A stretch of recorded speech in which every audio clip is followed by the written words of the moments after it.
Hello YouTube, hello everyone. As you may have noticed, we're in a rather dull remake where once again Felida's ex has to be bad, insane and inadequate. And once again all her former friends must all be liars, you just hate her, yada yada, etc, etc. Despite her having written a blog about me 6 months after I finally escaped her, in which the only truth I can recall is the revelation that, in fact, it is she who spies on everything I do. To any witness to that so-called relationship, at least 70% of what I've said is empirically true, and therefore they trust the remainder, whereas they also know empirically that at least half of what she says is lies, including a lot of rehash from earlier smear campaigns, and therefore do not trust what remains, but of course they're all lying cunts, yada yada, etc, etc, as eventually everybody will be according to Felida. The truth is that since the split, when I told her to leave me alone, she has texted my personal BlackBerry, tried to send me an unlisted video, flown a 1,000-mile round trip to hold a meet-up on my doorstep for no rational reason, and written a blog about me 6 months after I dumped her. As she has claimed, I tried to contact her, presumably on the strength of you James mentioning a message, and not mentioning any names, where she made a typically arrogant assumption, and you James can vouch that no, he was not meant to pass on any message from me to her at that time. The last attempt to contact her I made was a final goodbye message a couple of days after the Great Escape. I assume her claim I am quote-unquote obsessed with her and watch what she does is based on my knowledge of her meet-up in pretty much my own neighbourhood. Well, she had the audacity to invite personal friends of mine, ones she only knows through me in fact, so of course I knew about it, and to be honest I didn't want to. I wanted to leave Felida's life as fast as possible, but ever since I've had no choice but to hear about her upsetting my friends, her continued neglect of at least one of her children, and her support of the harassment of my friends. Yes, Felida, Glute, Mimika, and maybe others consider it acceptable to stalk and reply nastily to OldeVampyr's every single comment for a 3-month period, threaten to revenge porn her, and claim that you have uploaded a sensitive video for a sustained period of time, until very recently, to be perfectly acceptable. Felida is against the stalking of women, until it's a woman who ever dared to stand up to her. For anyone who still imagines I was wrong to upload my account following Felida, here is the timeline. When one final screeching fit and rage quit was the last straw for me, I suffered physical symptoms of stress. Imagine if 7 months of the truth of Felida hit you all at once. Like the barrier finally broke and you are flooded. Symptoms included hair loss, vomiting, weakness and shaking, and diarrhea containing trace amounts of blood. After sending a breakup PM and deleting my e-tickets to Germany, I honestly believe that a parallel version of me ended up on the bottom of the Rhine last October. I told her of these symptoms. She did not say I lied, she just got angry. That she is not the victim but the abuser, that it could make someone ill does not fit her view of herself. I was upset by her discussing the split with Glute, someone she barely knew at the time, and she had our group, which she always called her support group. And I was in a delicate state, certainly too delicate to deal with any fallout after a relationship that was plagued with drama, nastiness, and controversy. I eventually told her to leave me alone and then blocked her. She went into the group and started slagging me off, so I left. I later found out she had told all my friends not to talk to me, because I would just block them if I hadn't already. I would not know for days why no one had messaged me. At no point, ever, did she mention my illness to anyone.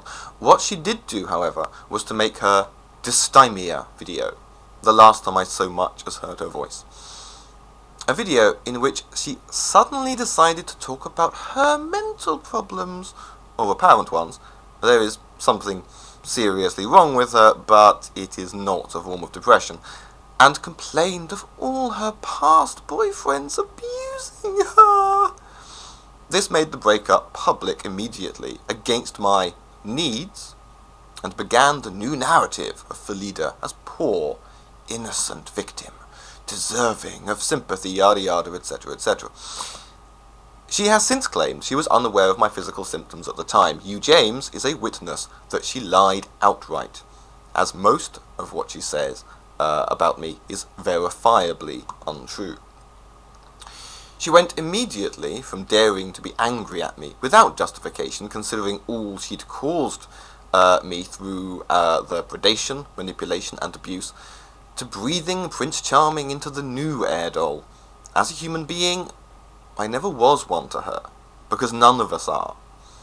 Butthurt over a new relationship within 2 weeks? No, there isn't a new one. There weren't any old ones. Build up, burn out, searching for daddy but scared of daddy. When Felida dies, she will never have been in a single relationship outside her own head, and will never, ever have had a friend. I would imagine, by that point, that even her own offspring will despise her.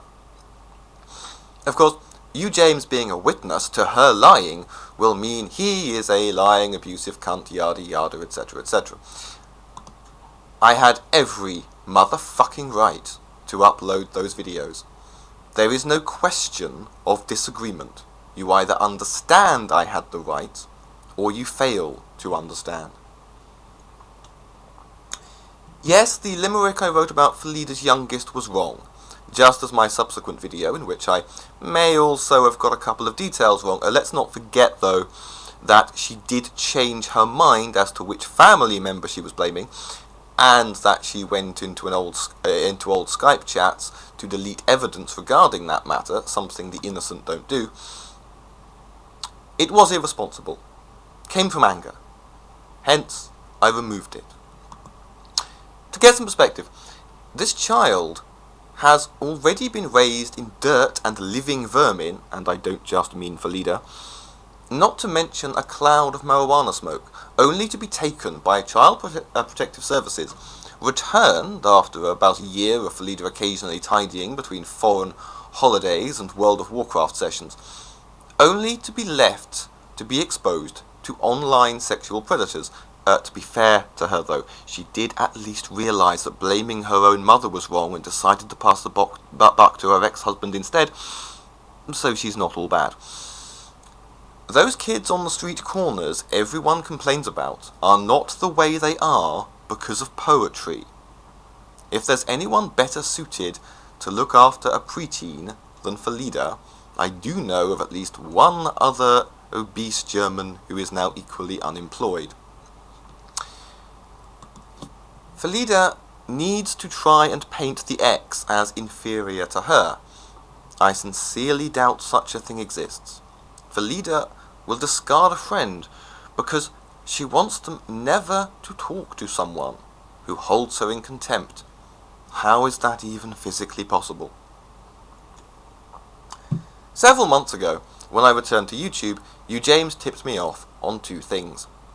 One, Felida was planning to try to have me sectioned under the Mental Health Act, textbook behaviour for a serial abuser toward their victim. If sincere, knowing the influence Hugh James has over me, that he acts as a kind of psychological counsellor, in fact, for the first few weeks after the escape, you could say I was under suicide watch, she could easily have suggested he suggest the idea of self-admittance to me. Of course, if you admit yourself, you can discharge yourself, and her aim is to silence, control, and contain. 2. She was constructing a fantasy from the following facts. That I never let her visit where I lived at the time. Alright, I did lie to her. The truth is, I have an anxiety disorder, a mental problem, and use things like writing and painting to cope. The way I am, her screeching fits would have contaminated my creative space, a risk I could not take. I never gave this reason, because it would have caused a screeching fit. Probably one in which she screeched about how she never screeches.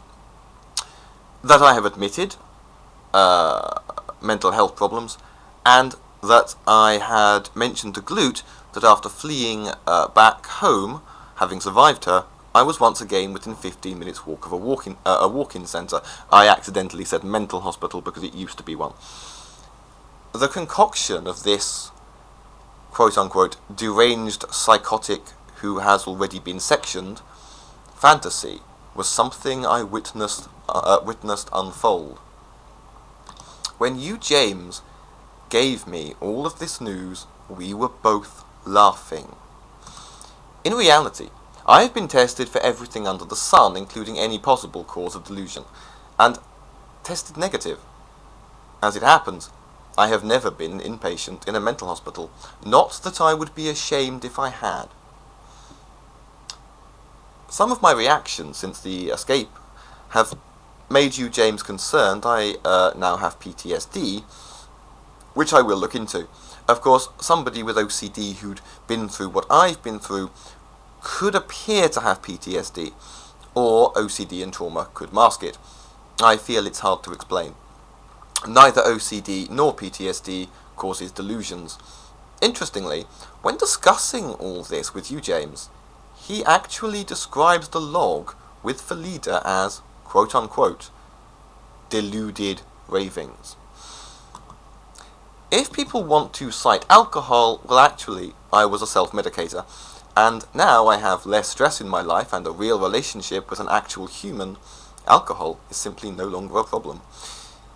In any case, Felida, who tries to dismiss me as deluded, to paint me as a dangerous psychotic who obsesses over her, and yet recently flew 500 miles in my direction to hold a meet-up in my specific part of London when anywhere would have done, and clearly announced as much, and tried to invite friends of mine, this woman has now stated that it is documented that I was sectioned under the Mental Health Act before.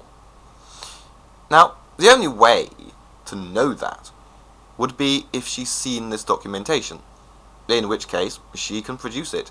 I don't actually care if people think I've been committed, but this is yet another verifiable lie to discredit this vile, deceitful, abusive, manipulative monster.